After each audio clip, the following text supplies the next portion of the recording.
Buenas tardes a todos y todas. ¿Cómo andan?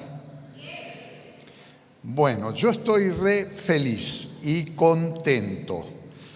En estas horas pasadas los hermanos me han atendido de primera, me han alojado, me han recontraalimentado. Mañana me llevo para Buenos Aires 2 o 3 kilos de más. Y el único problema que tengo van a ser los regaños de mi esposa, que no quiere saber nada con que yo aumente de peso. Así que, pero acá entre nosotros, muchas gracias por tantas demostraciones de amor. Y la segunda cosa que realmente me llena también de mucha alegría es que, si bien me han tenido hablando todo el tiempo, y a mí que soy hablador, no me cuesta mucho hacerlo, creo que nuestras conversaciones han sido muy ricas. Y quiero agradecer a todos los que han participado ayer y especialmente en lo que va del día de hoy, en charlas muy interesantes, preguntas, comentarios muy edificantes. Ha sido para mí una bendición poder compartir estas cuestiones y espero que en esta tarde podamos tener la misma oportunidad y también mañana en nuestro encuentro de adoración al Señor poder continuar con algunas reflexiones. En el día de ayer dije que hay dos pilares que de alguna manera son fundamento o dan sentido a lo que como iglesia nosotros podemos emprender en materia de aceptación. Este concepto bíblico que es a su vez uno de los pilares de esta iglesia, es parte de la visión de esta iglesia, la aceptación. Y decíamos que había dos pilares a tomar en cuenta a la luz de lo que nos enseña la palabra de Dios. El primero de ellos es el Evangelio de nuestro Señor Jesucristo, el glorioso Evangelio de Dios, del Dios bendito. Y la segunda cuestión, decíamos ayer, el segundo pilar es la gracia del Señor. Así que, así como ayer tratamos de responder a la pregunta ¿qué es el Evangelio?, en esta sesión vamos a estar procurando responder a la pregunta ¿qué es la gracia?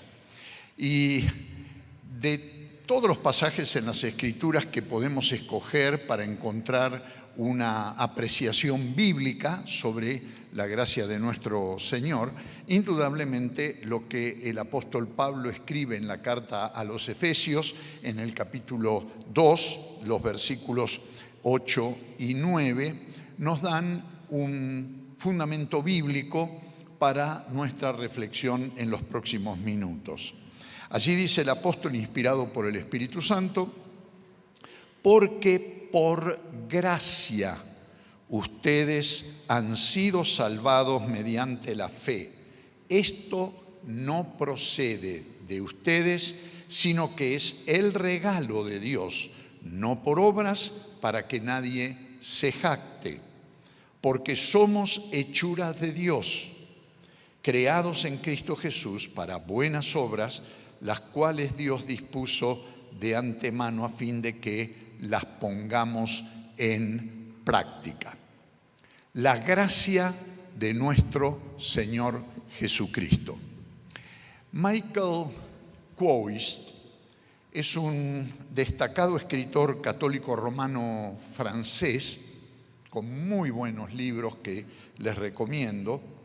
Ha definido la gracia diciendo que ella es la vida de Cristo en nosotros, su amor que nos salva y nos transforma hasta lo más profundo de nuestro ser.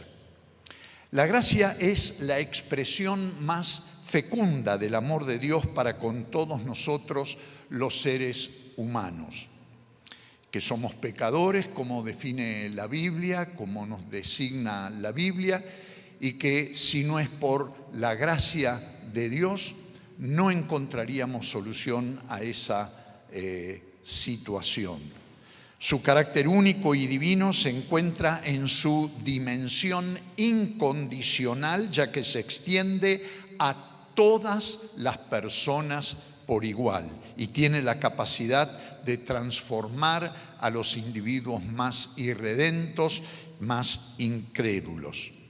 Gracia es el flujo del amor divino que tiene como base, como meta también a toda la persona humana sin distinción, sin discriminación, sin filtro o privilegio alguno. Es el lenguaje con el que el Creador se dirige a todas sus criaturas. Él trata con la humanidad toda la humanidad en su conjunto sobre la base de su gracia. Y esto significa que Dios muestra a los seres humanos un favor y un amor que no merecemos. Es interesante que la palabra gracia se encuentra más de 160 veces en la Biblia y de todas ellas 128 están en el Nuevo Testamento. Se habla de Dios como el Dios de toda gracia. 1 Pedro capítulo 5, versículo 10. Cristo es descrito como lleno de gracia en el Evangelio de Juan, capítulo 1, versículo 14. El Espíritu Santo es llamado el Espíritu de la gracia en Hebreos 10, 20. De esta manera, al hacer referencia a Dios Padre, Dios Hijo, Dios Espíritu Santo, vemos que las tres personas de la Trinidad, Dios Padre, Dios Hijo, Dios Espíritu Santo, se hallan unidas en la gracia y manifiestan esta virtud en su relación con el ser humano pecador. Por ser tan importante el concepto de la gracia en el Nuevo Testamento y por considerarse la gracia divina como un don inmerecido revelado por y en Cristo, es necesario que tengamos una idea clara de qué se trata. También por ser la gracia de Dios la que nos impulsa a aceptar a otros como Él nos ha aceptado, reconociendo nuestra común humanidad pecadora, es bueno que nos detengamos en esta oportunidad para ver qué es lo que la Biblia nos tiene para decir o tiene para enseñarnos acerca de la gracia universal. Y para ello vamos a considerar 5 cuestiones de manera breve en este momento. La primera de estas cuestiones es que debemos considerar la definición de la gracia, la definición que la Biblia nos da de la gracia en su conjunto. Y acá hay 2 cosas que podemos notar. En primer lugar, notemos el significado de la palabra gracia. La palabra usada en el Antiguo Testamento, porque aparece en el Antiguo Testamento, tiene el significado de inclinarse o encorvarse bondadosamente hacia un ser inferior. Esta palabra, el verbo, describe la actitud, por ejemplo, de un monarca inclinándose para que un súbdito le bese la mano o inclinándose para dar un premio a alguien que le ha servido con fidelidad. Esa actitud en el Antiguo Testamento está ilustrada en varios pasajes y la palabra, el verbo que define la acción es gracia. En el Nuevo Testamento, la palabra tiene la idea de favor, buena voluntad, favor inmerecido y desinteresado. Y es la palabra que mejor cuadra, mejor describe la actitud de Dios en Cristo a favor nuestro, que como pecadores no merecemos nada de parte de Dios nuestro Creador, contra quien nos hemos rebelado y a quien hemos desobedecido. Pero también está junto con el significado el concepto de la palabra. Las siguientes definiciones han probado ser útiles para explicar lo que es la gracia, y son definiciones que cito textualmente, pero provienen de fuentes muy diferentes, fuentes cristianas, pero fuentes muy diferentes. Y verán ustedes las coincidencias y verán ustedes la manera en que estas definiciones, dadas por eruditos y personas responsables en la fe, nos ayudan a tener un concepto más definido, más profundo acerca de lo que es la gracia. Una de estas definiciones dice que gracia es el amor desplegado hacia objetos indignos.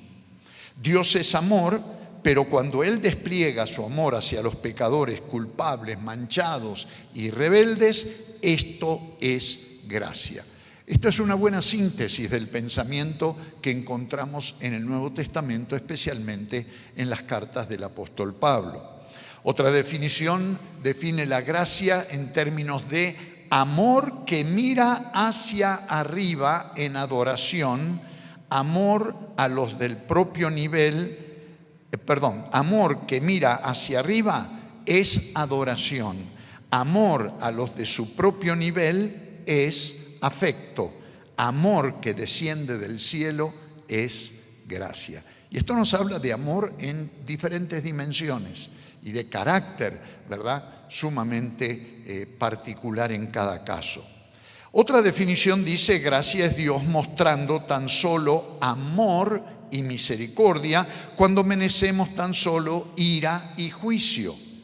Es Dios inclinándose hacia nosotros en infinito amor. Es interesante porque esta definición de alguna manera sintetiza el concepto del Antiguo Testamento de inclinación hacia alguien inferior y del otro lado de una actitud de amor hacia alguien que no lo merece, que es el concepto en el Nuevo Testamento.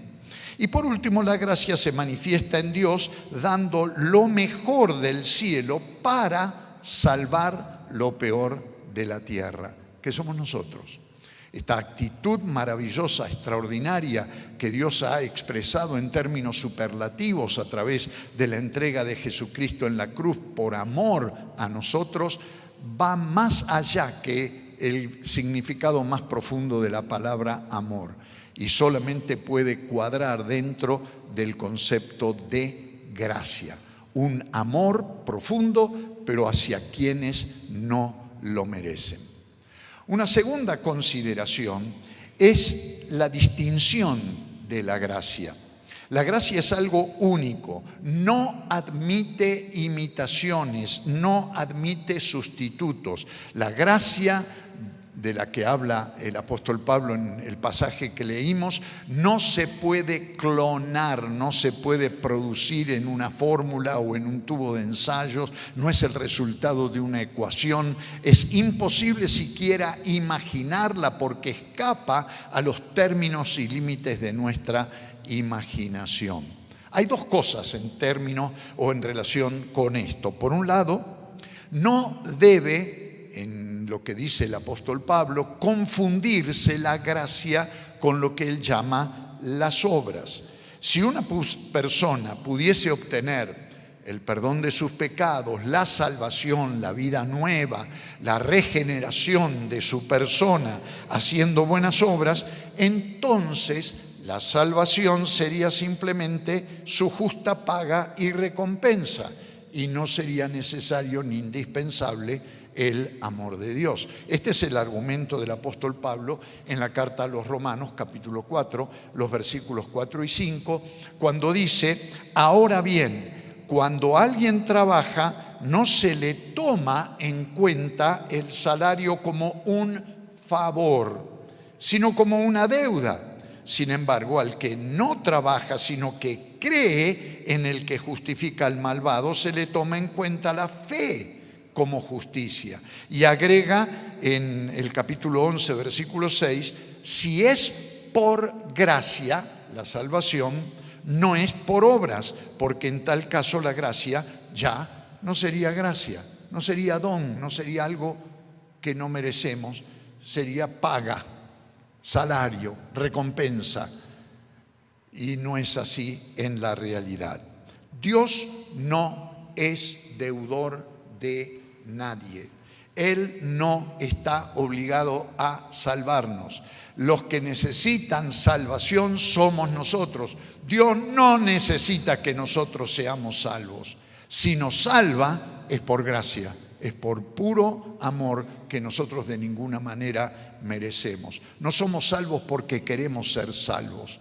Somos salvos porque en el amor de Dios Él desea nuestra salvación y espera que respondamos positivamente a esa voluntad de amor.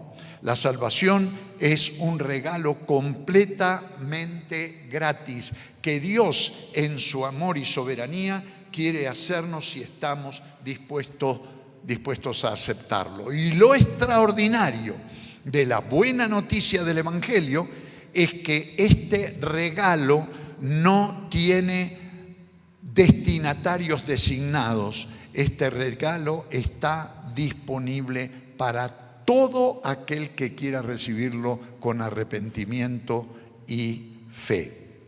Así como no debe confundirse la gracia con las buenas obras, tampoco debe confundirse la gracia con la ley. Es decir, la ley moral, la ley religiosa.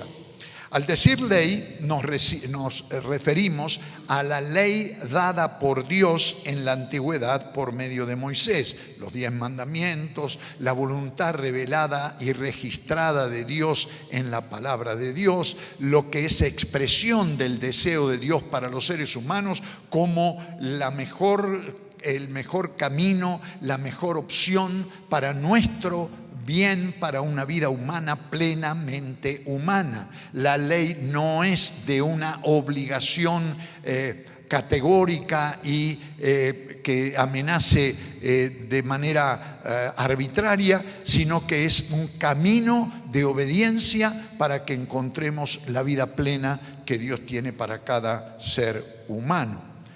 Pero no somos salvos por la ley. Las personas no se salvan por guardar la ley. Hay en este mundo hasta el día de hoy personas que de manera puntillosa, severa, estricta, guardan hasta el punto y la coma de la ley. Y no necesariamente eso significa que viven la vida plena y abundante que Cristo quiere dar.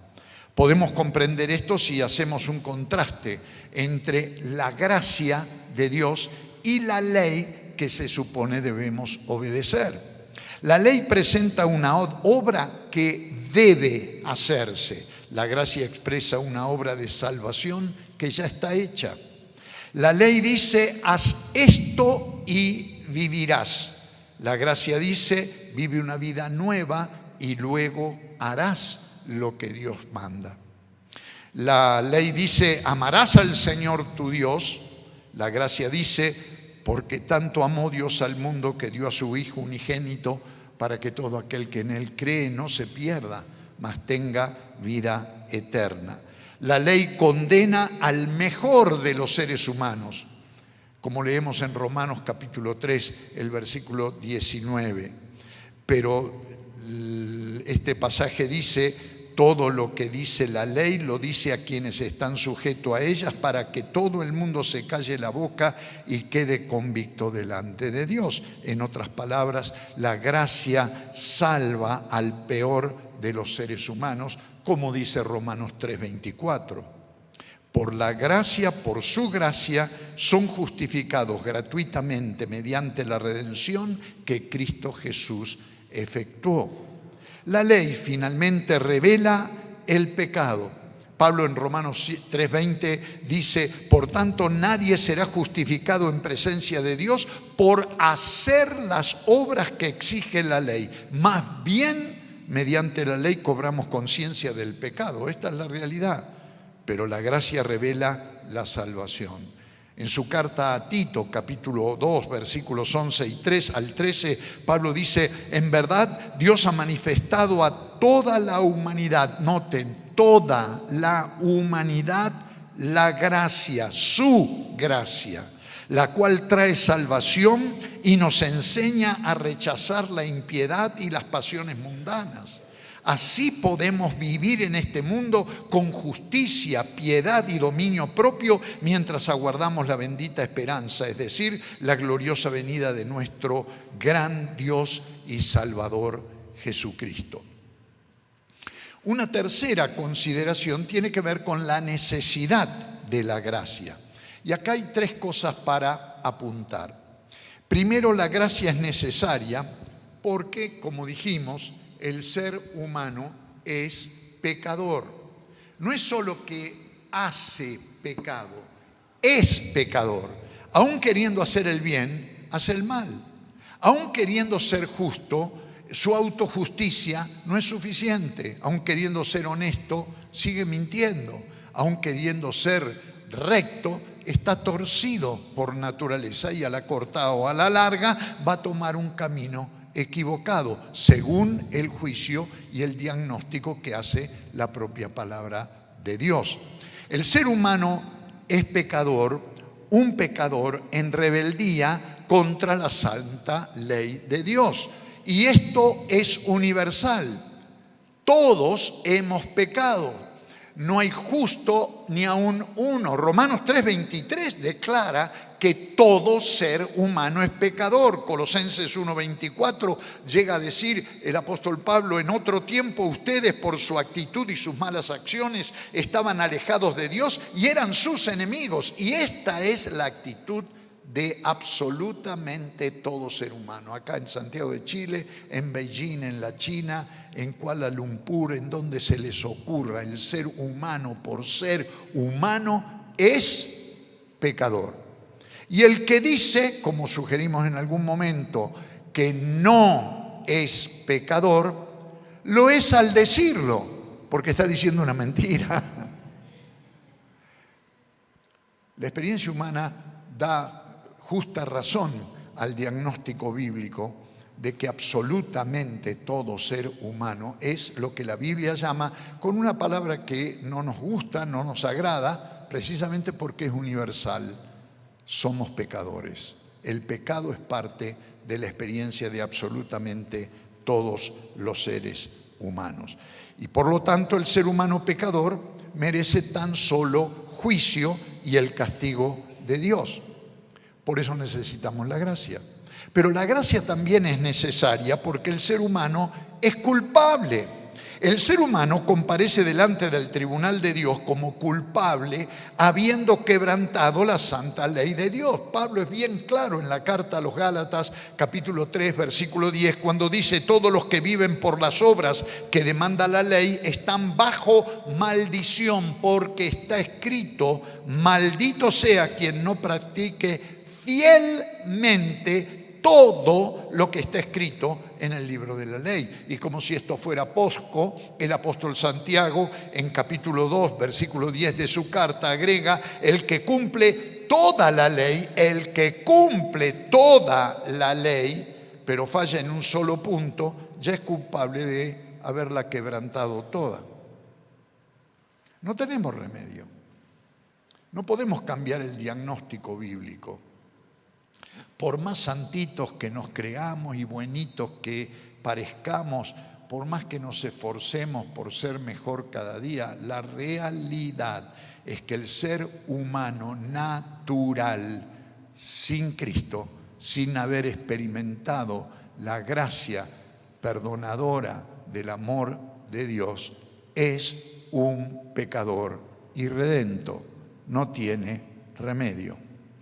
Pero también la gracia es necesaria porque el ser humano es incrédulo.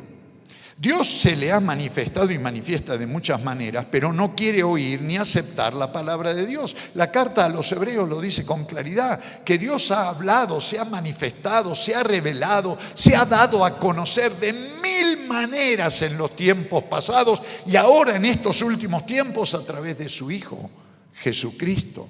Salmista canta por el firmamento, las estrellas y el cosmos que revelan la gloria de Dios, pero la humanidad toda parece estar ciega a la grandeza del Creador. Y aún en la propia vida tantas cosas que ocurren en nuestra vida que son buenas y son maravillosas y que las atribuimos a nuestra suerte, al horóscopo, a que nos fue bien, a que casualidad, etcétera, etcétera, y no vemos detrás de ello la mano de gracia de parte de Dios. Somos incrédulos.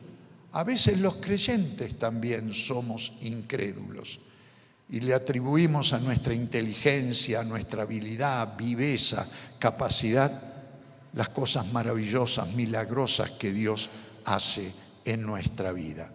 En esta condición de culpabilidad no podemos esperar otra cosa que el juicio de Dios caiga sobre nosotros. Juan, el Señor, en el Evangelio de Juan, capítulo 12, los versículos 31 al 33, dice precisamente esto: el juicio de este mundo ha llegado ya y el príncipe de este mundo va a ser expulsado, pero yo, cuando sea levantado de la tierra, se refiere a su crucifixión, atraeré a todos a mí mismo. Con esto, dice Juan, comenta, daba Jesús a entender de qué manera iba a morir. Pero es el mismo Jesús que, según el mismo Evangelio de Juan, capítulo 3, versículo 18, dice: el que cree en mí no es condenado, pero el que no cree ya está condenado por no haber creído en el nombre del Hijo unigénito de Dios. La incredulidad sigue siendo un problema, no solo de los incrédulos. Hay a veces cierto grado de incredulidad también en los creyentes, que no tomamos en serio la palabra de Dios, que la ninguneamos, la ponemos a un lado, la interpretamos al revés. En vez de leerla como deberíamos en castellano de izquierda a derecha, la leemos de derecha a izquierda, no entendemos nada y eso es justificación suficiente para desobedecerla, porque no prestamos atención a su consejo. Y por eso a los creyentes también así nos va, que vamos tropezando con nuestros propios pecados no confesados y no dándole al Espíritu Santo que mora en nosotros la libertad de llenarnos, de fluir como ríos de agua viva desde nuestro interior. Y lo contristamos y lo apagamos y lo blasfemamos y lo resistimos y lo discutimos y lo negamos. Y el pobre Espíritu Santo que está en nosotros no encuentra la oportunidad de mostrarnos la grandeza del poder maravilloso de la gracia de Dios. Una cuarta consideración es que la salvación es, como lo sabemos muy bien, espero todos aquí sabemos muy bien que es por la gracia. Si la persona va a ser salva, será solo por la gracia de Dios.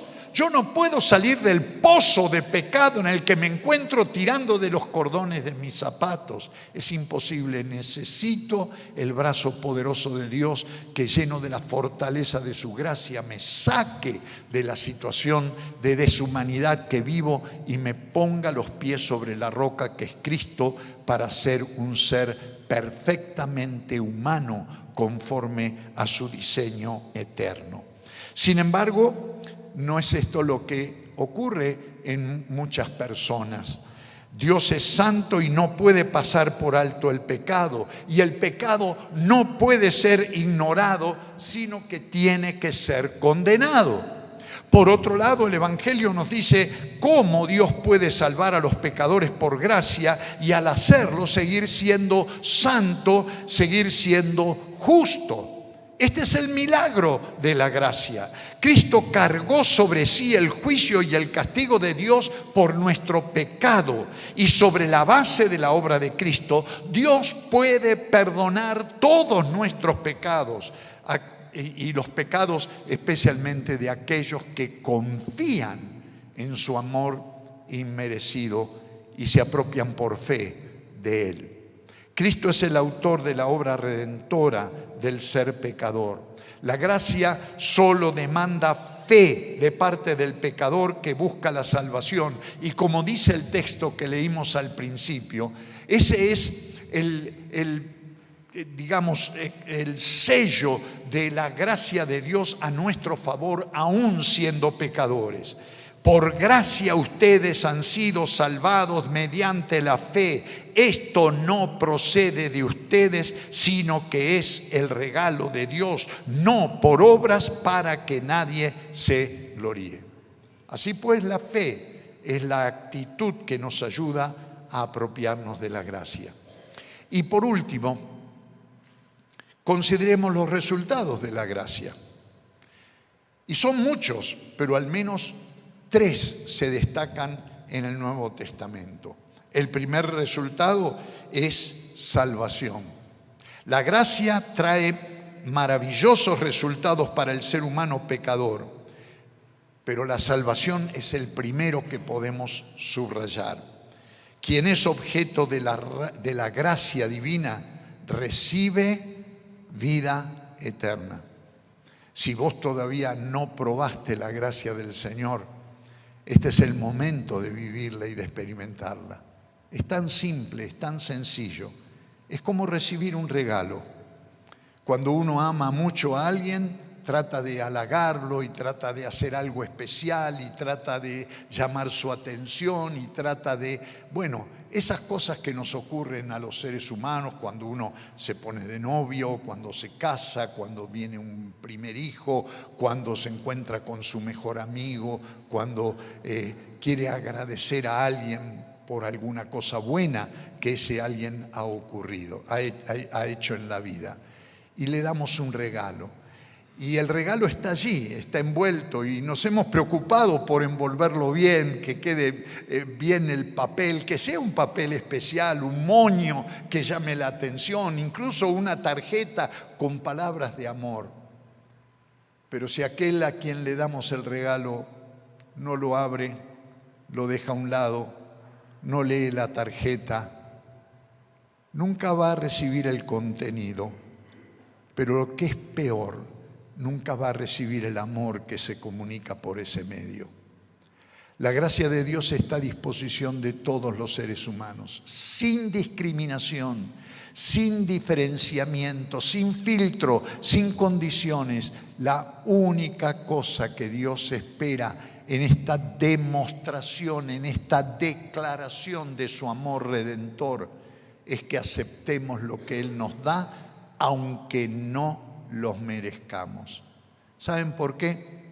Porque si no aceptamos este regalo de la gracia de Dios, que es la salvación, estamos diciendo: no me importa Dios, yo puedo salvarme yo mismo, yo soy más importante que Dios. ¿Quién es Dios para regalarme algo que no merezco?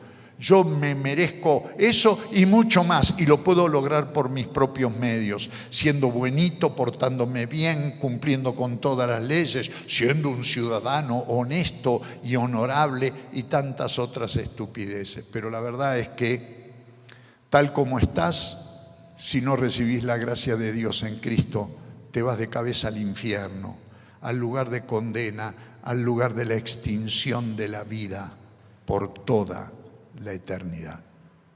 Cuando Dios lo que te ofrece es una oportunidad de ganar la vida, porque el regalo que te da es vida, una vida nueva en Cristo Jesús por toda la eternidad, salvación. Pero el segundo regalo o el segundo resultado de la gracia del Señor es justificación.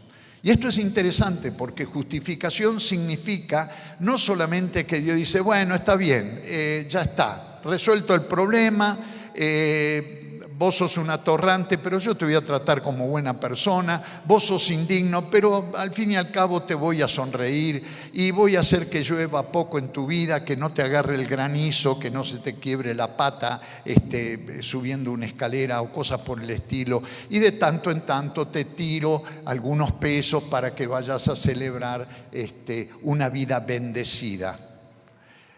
No, no es así.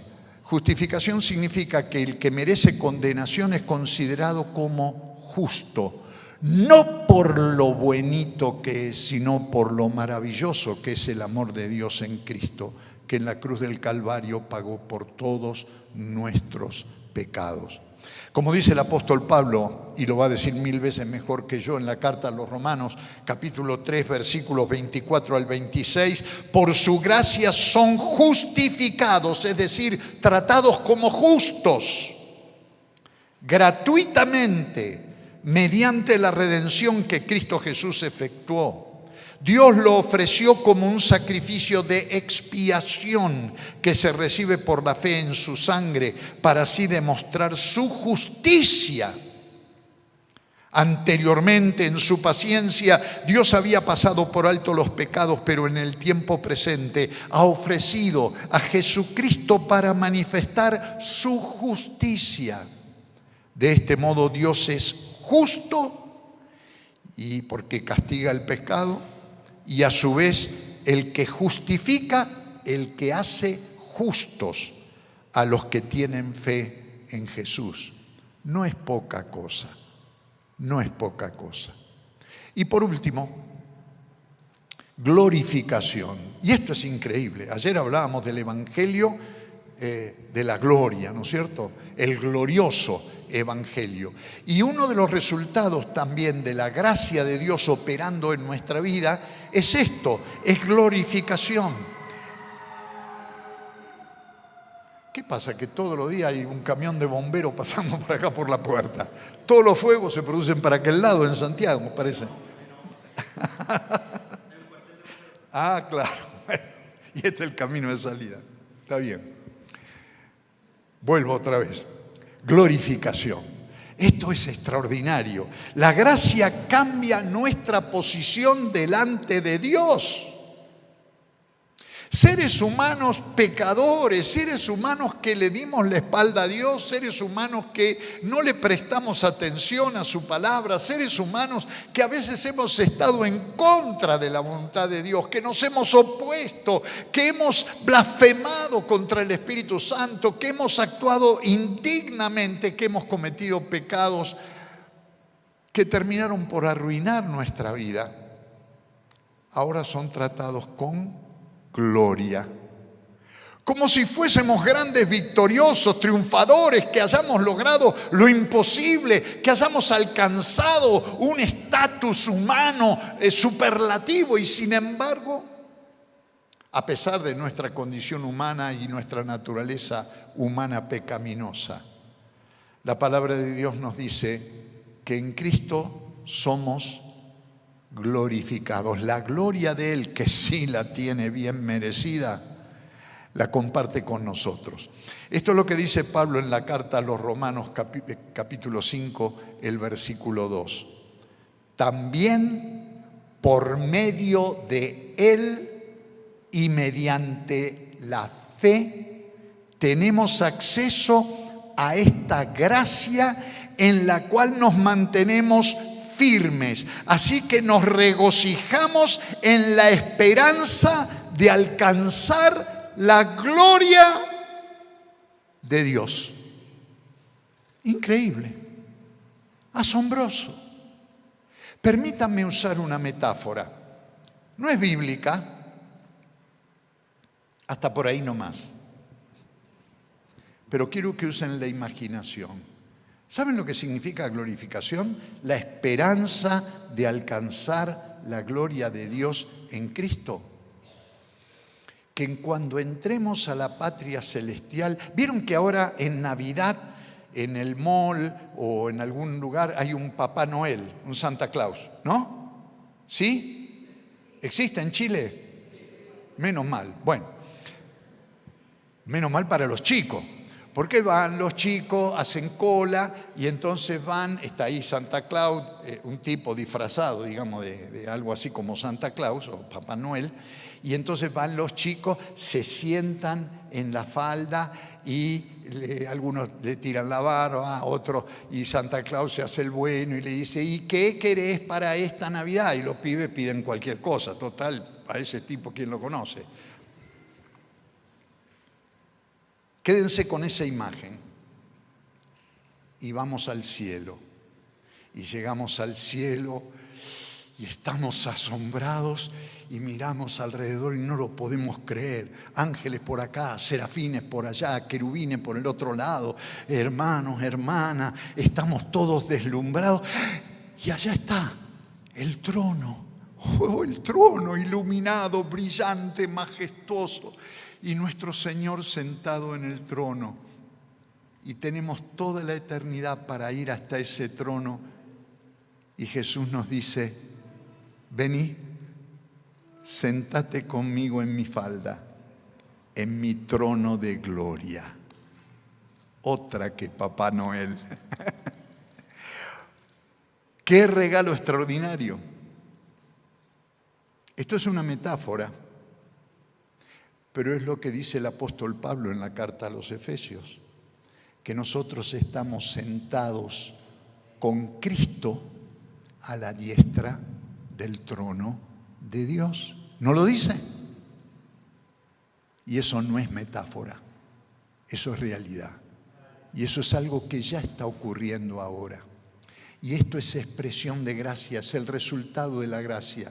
No solo que somos salvos, no solo que estamos justificados, sino que ya estamos glorificados, ya disfrutamos de la gloria de Dios en Cristo, porque estamos sentados con Cristo en los lugares celestiales, disfrutando de la gloria. Nosotros, seres humanos limitados, miserables, cargados de pecado, pero que encontramos en la gracia de Cristo perdón, justificación y gloria. ¿No les parece extraordinario? Si es así, y si esto no tiene limitaciones, porque es para todos los seres humanos sin discriminación, vamos a darle un fuerte aplauso al Señor. ¡Aleluya! ¡Gloria a Él!